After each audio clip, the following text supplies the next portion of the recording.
লৈ কেইবাটাও বৃহৎ ঘোষণা কৰিছে আজিৰ দিনটোত শিক্ষামন্ত্ৰী ৰণোজ পেগুৱে কি ঘোষণা কৰিছে জনাই আছো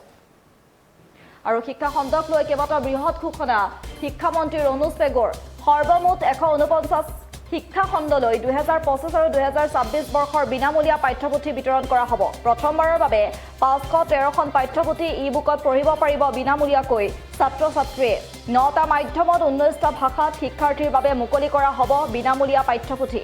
অষ্টমৰ পৰা দ্বাদশ শ্ৰেণীৰ শিক্ষাৰ্থীৰ বাবে এই বিশেষ সুবিধা আগবঢ়োৱা হৈছে লগতে বিদ্যালয়সমূহত ডিজিটেল ডিভাইচৰ দ্বাৰা হ'ব পাঠদান লগতে শিক্ষকসকলক দিয়া হ'ব একোটাকৈ টেবলেট আৰু এই বৃহৎ ঘোষণা কৰিছে শিক্ষামন্ত্ৰী ৰণোজ পেগুৱে সৰ্বমুঠ 149টা শিক্ষা খণ্ডলৈ 2025 আৰু 2026 বৰ্ষৰ বিনামূলীয়া পাঠ্যপুথি বিতৰণ কৰা হ'ব প্ৰথমবাৰৰ বাবে 513খন পাঠ্যপুথি ই-বুকত পঢ়িব পাৰিব ছাত্ৰ-ছাত্ৰীয়ে 9টা মাধ্যমত 19টা ভাষাত শিক্ষাৰ্থীৰ বাবে মুকলি কৰা হ'ব বিনামূলীয়া পাঠ্যপুথি অষ্টমৰ পৰা দ্বাদশ শ্ৰেণীৰ শিক্ষাৰ্থীৰ বাবে এই বিশেষ সুবিধা আগবঢ়োৱা হৈছে শিক্ষামন্ত্ৰী ৰণোজ পেগুৰ এই বৃহৎ ঘোষণা তদুপৰি বিদ্যালয়সমূহত ডিজিটেল ডিভাইচৰ দ্বাৰা পাঠদান হ'ব শিক্ষকসকলক দিয়া হ'ব একোটাকৈ টেবলেট আৰু সকলোবোৰ বিদ্যালয় ডিজিটেল ডিভাইচৰ দ্বাৰা পাঠদান কৰোৱা হ'ব লগতে যাৰ বাবে শিক্ষকসকলক একোটাকৈ টেবলেট দিয়া হ'ব সৰ্বমুঠ 149টা শিক্ষা খণ্ডলৈ 2025 আৰু 2026 বৰ্ষৰ বিনামূলীয়া পাঠ্যপুথি বিতৰণ কৰাৰ কথা ইতিমধ্যে উল্লেখ কৰিছে শিক্ষামন্ত্ৰী ৰণোজ পেগুৱে আৰু এয়া প্ৰথমবাৰৰ বাবে 513খন পাঠ্যপুথি ই-বুকত বিনামূলীয়াকৈ পঢ়িব পাৰিব ই-বুকত ছাত্ৰ-ছাত্ৰীসকলে বিনামূলীয়াকৈ লাভ কৰিব পাঠ্যপুথি অষ্টমৰ পৰা দ্বাদশ শ্ৰেণীৰ শিক্ষাৰ্থীৰ বাবে বিশেষ সুবিধা দিয়া হৈছে 9টা মাধ্যমত 19টা ভাষাত শিক্ষাৰ্থীৰ বাবে মুকলি কৰা হ'ব বিনামূলীয়া পাঠ্যপুথি আৰু শিক্ষামন্ত্ৰীগৰাকীৰ সেই মন্তব্য আছে মন্তব্য আগবঢ়াইছে মই ঘোষণা কৰিছো যে 2025 বৰ্ষটোত আমি আমাৰ পাঠ্যপুথিসমূহ টেক্সটবুকলৈকে যাতে আমি কনভাৰ্ট কৰিব পাৰো PDF ইতিমধ্যে আমাৰ আছে আমাৰ কিতাপসমূহ ডাউনলোড কৰিব পাৰে কিন্তু তাক আমি টেক্সটবুকলৈ কনভাৰ্ট কৰাৰ কাৰণেও এটা প্ৰকল্প ল'বৰ কাৰণে মই পাঠ্যপুথি নিগমক অনুৰোধ জনাইছো আমি 19টা ভাষাত আমাৰ আছে আৰু 9টা মাধ্যমৰ কিতাপ হৈছে তাৰ লগতে আমি কিছু কিতাপ প্ৰকাশ কৰাৰ যেটো নতুনকৈ আমি মিচিং ৰাভা তিৱা আদি ভাষাও প্ৰৱৰ্তন কৰিম এই পাঠ্যপুথিসমূহ প্ৰস্তুত কৰিছে তাৰ যেটো টেক্সট এটো প্ৰস্তুত কৰিছে আমাৰ SCERT আৰু সমগ্ৰ শিক্ষাই কিন্তু পুথিসমূহ ছপা কৰি বিতৰণ কৰাৰ দায়িত্ব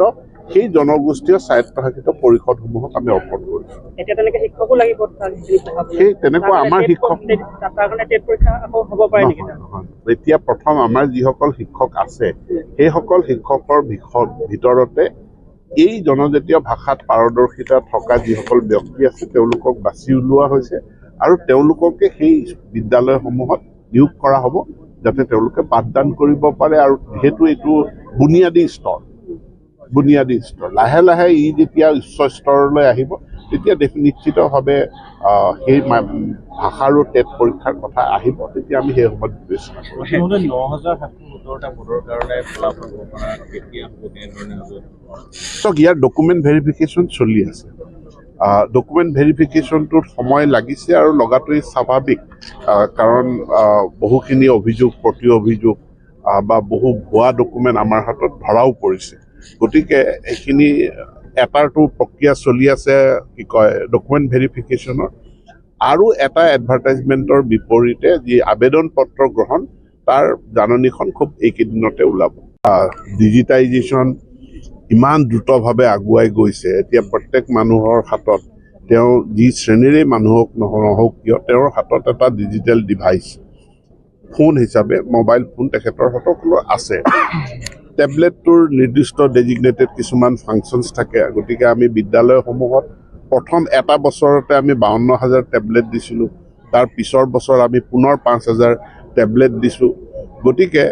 আহি থকা দিনবিলাকত এই ডিজিটেল যি মানে ডিভাইচৰ জৰিয়তে শিক্ষাদান কৰা ইয়াৰ গুৰুত্বটো বহুত বেছি বাঢ়িব আৰু তাৰ ক্ষেত্ৰত আমি প্ৰত্যেক শিক্ষকৰ হাততে এটাকৈ যিকোনো খবৰৰ বাবে যোগাযোগ কৰক 7099017330 লগতে 7099017110 নম্বৰত